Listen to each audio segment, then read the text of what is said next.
Hello. Today I'm speaking with John Varon, who's an integral coach and a YNAB budget coach, and was formerly trained in Zen meditation as well.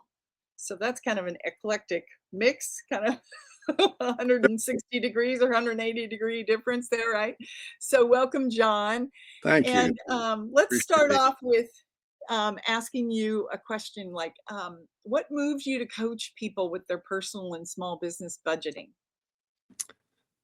Thank you, Terry. It's a Mhm. good question. The eclectic mix is a true thing. So actually, during my 19 years of formal Zen training, it was there that I learned I had quite a knack for facilitating people in integrating their meditation awareness into their daily lives especially when things don't go right, right?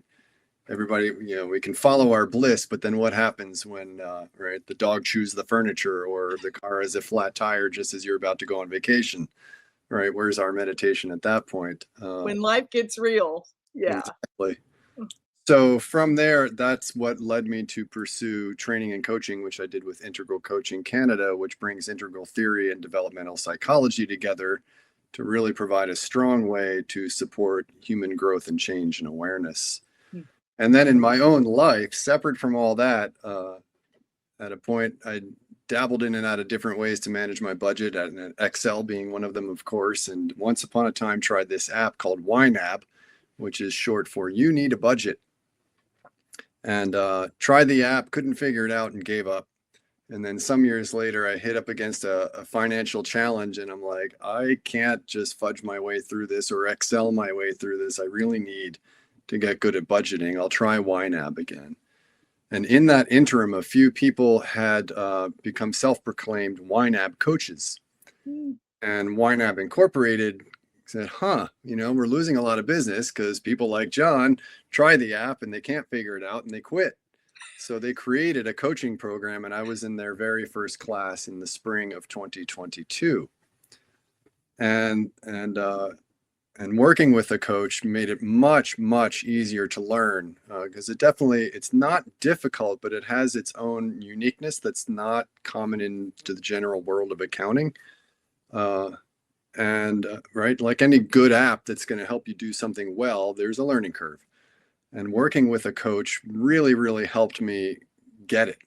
And soon enough, after a few months of working with her on and off, uh, I was kind of off to the races and working it on my own. And then every now and then, like another financial blip would come out. I wasn't anticipating that expense. What do I do? And through that experience, I saw, I'm bringing my Zen meditative awareness to this and not getting stressed out or freaked out like I used to. And I'm using my integral coaching to expand my awareness around this and basically build more maturity in how I approach my budget. And that light bulb went off, and I was like, well, these aren't three different things. They're one thing. And I want to offer that to people. So that's how I got here today dialoguing with you about it. So keeping people from freaking out about money, is that what You Need a Budget is about? Is that how you would summarize it? Thank you. That's a really good question. And one thing I love about the YNAB company is that it was a husband and wife who started it because they had a mortgage and kids and needed how to figure out what to do. So literally on their kitchen table, the origin of YNAB is an Excel spreadsheet. And prior to the existence of smartphones and apps, and once those came along, they realized we need to create an app. And so they come from a very right kind of grassroots or down home or human-esque approach to budgeting. It's not like uh, QuickBooks and Mint or other apps like that. And so one of their slogans, which is part of what grabbed me, was YNAB helps you align your money with your values. And like, even just saying it now is like, you know what, that matters to me. And so part of what I offer to people in this is, well, let's sit down and really pay attention to, examine, and get clear about what are your values. And I, like many other, like I think I know what my values are, but when asked to actually sit down and write them out and get clear about them, but then also hold that mirror up to what I actually do day to day, year to year. Two different things sometimes, right? And Yes. so the beauty of YNAB is it's not just about, okay, enter numbers in little boxes and it tells me what to do. It helps me know myself better and make choices from that place of value-centered authenticity and clarity. And right, obviously in any arena in life, the more we're clear about who we are, what we want, what we're doing, the better the outcomes are. It's not rocket science, right? It's a very simple recipe. Yeah. Simply have to take those steps. And as a coach, helping people take those steps, right? You got to crawl before you learn to walk and walk before you run. So I help people do that through budgeting and meditative awareness. I love it, and it's so important to live in alignment with our values. There's this integrity that comes with it that just feels really good to embody. Absolutely. Yeah, Yeah. yeah. And I appreciate that. If I may speak to that, uh, a lot, I think a lot of people grow up with some degree of unpleasant or even painful conditioning around money. And budgeting particularly is often perceived of and spoken of as having and doing less, right? It's a restrictive concept of budgeting. And YNAB is the exact inverse, right? So if you know what your values are and you know where your money is and what you've assigned it to, it's more spacious, right? So it's never about saying, well, no, you can't have any fun or no, you can't have any treats. Potato chips and ice cream are some of my favorite things. So it's not about saying never have potato chips and ice cream because it's unnecessary. No, but know what money I have and how much I can allocate it to those things. I love hanging out in a favorite cafe on Saturdays and get a bunch of different drinks and treats. And I do, various things for my business there in my journals and my computer, right? And that's something I budget for versus, oh, I'll just throw it on the credit card, Mm, right? mm, mm. And not know, well, do I really have the money for that or not? And I'll pay for it later. Like, no, that part of that cultural laxness, and unawareness is something I'm on a sort of social mission, right? When I pay attention to our collective money habits and mindsets, right? To be able to serve people with it. And when I learned that, well, I'll ask you. So in 2022 is the most recent data I have at the moment. How much money do you think Americans spent on credit card debt, credit card interest and fees?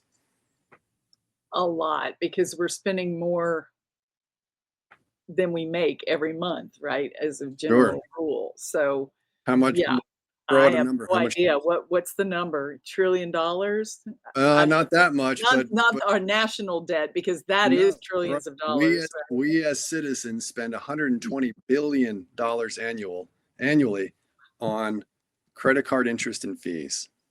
No wonder the banks are Now, just so I get it wealthy. that in some situations that's a necessary thing to get by for some folks, or an emergency happens and right, you just do that. But a huge, I would bet, I don't have data off the top of my head, right? But a huge percentage of that is frivolous, unconscious spending. Now, what would society be like if the citizenry had even half of that money in their hands to invest in their local communities, their local environment, right? Their houses of worship, their children's education, right? 60 Yeah, billion dollars, right? And that's just the beginning of it. Then that doesn't include other bank fees. That doesn't include, right, other. So part of why I do what I do is a service to society to help re-empower the citizenry with the money that's ours.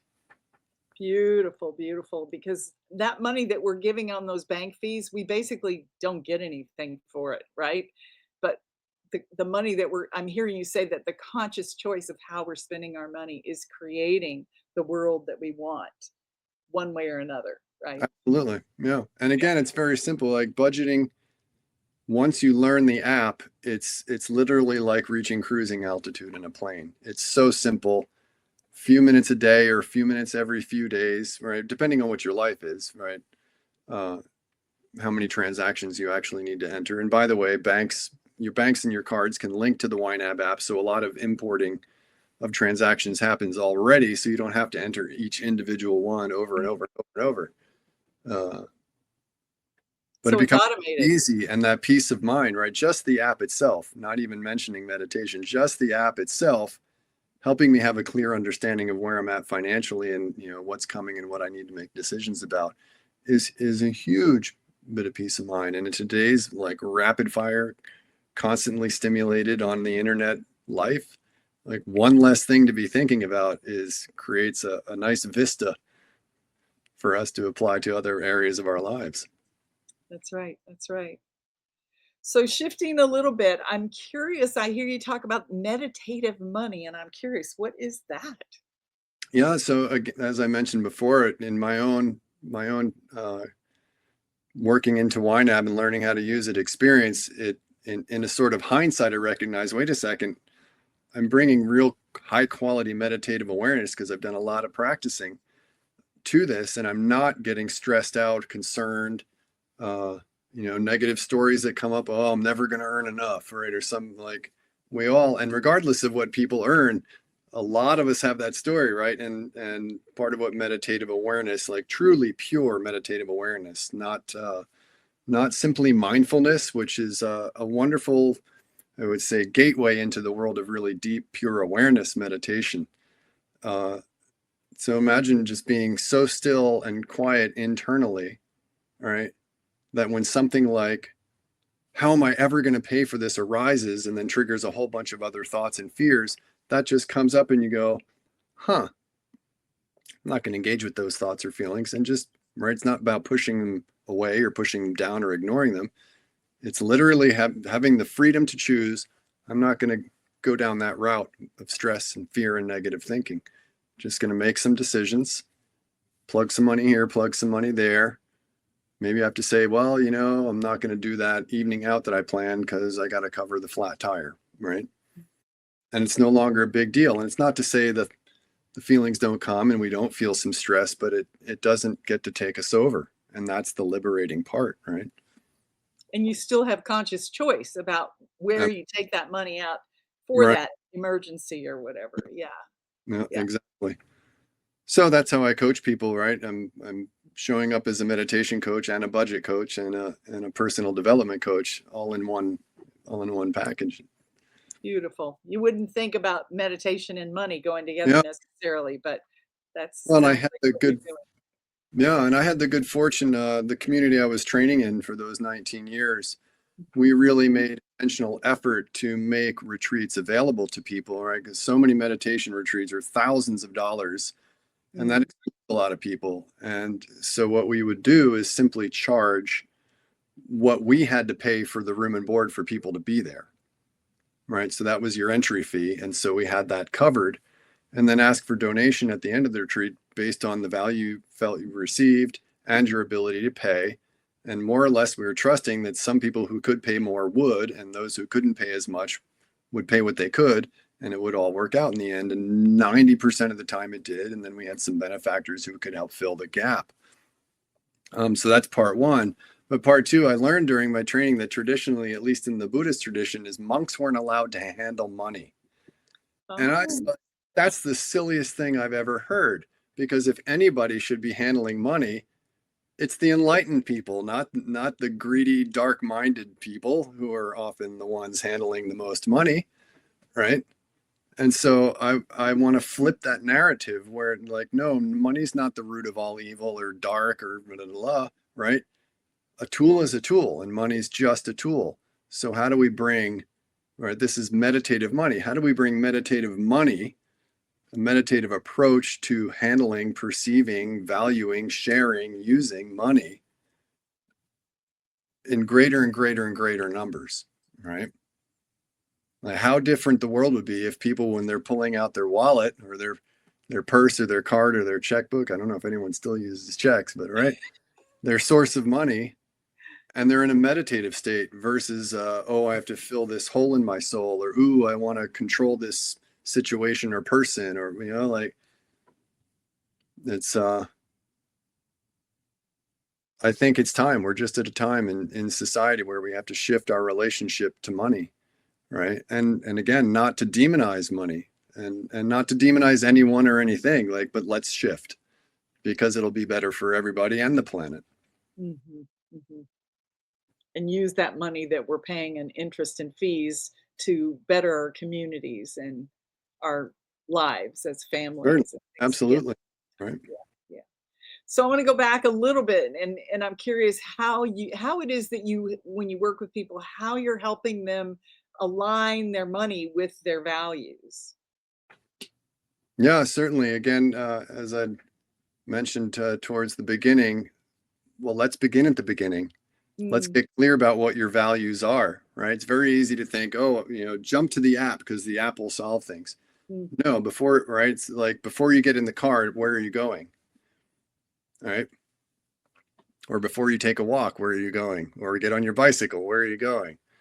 All right. So let's practice getting clear about your values. And it can be an unfolding thing. And it certainly was for me with YNAB.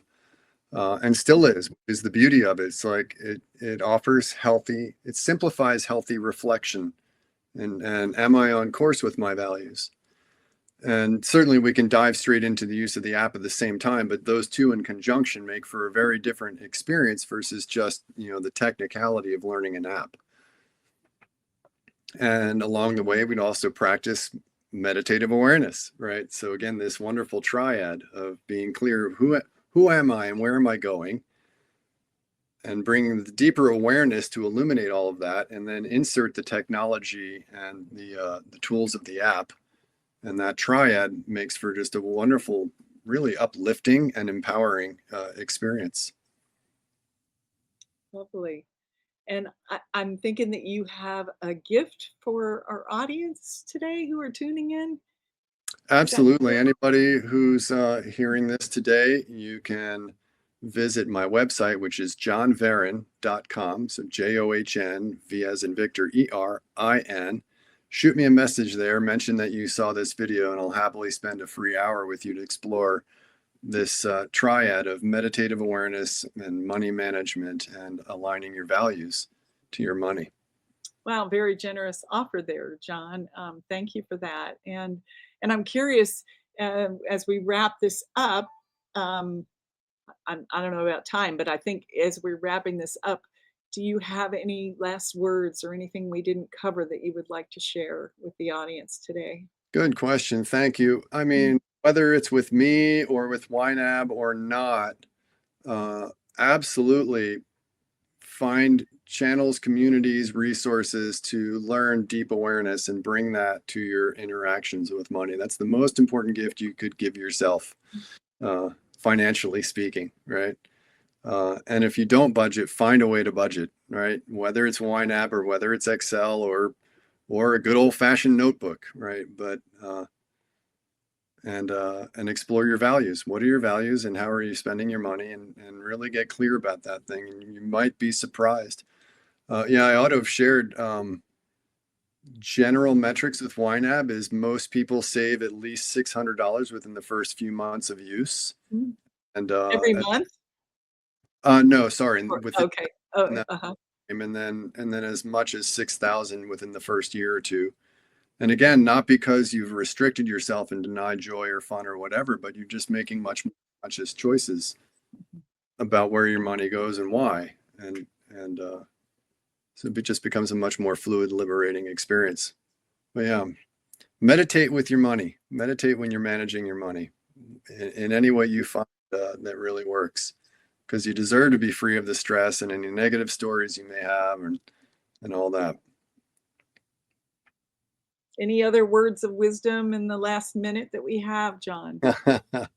uh, Good question. I mean, I would keep circling it back to the values and the meditation, right?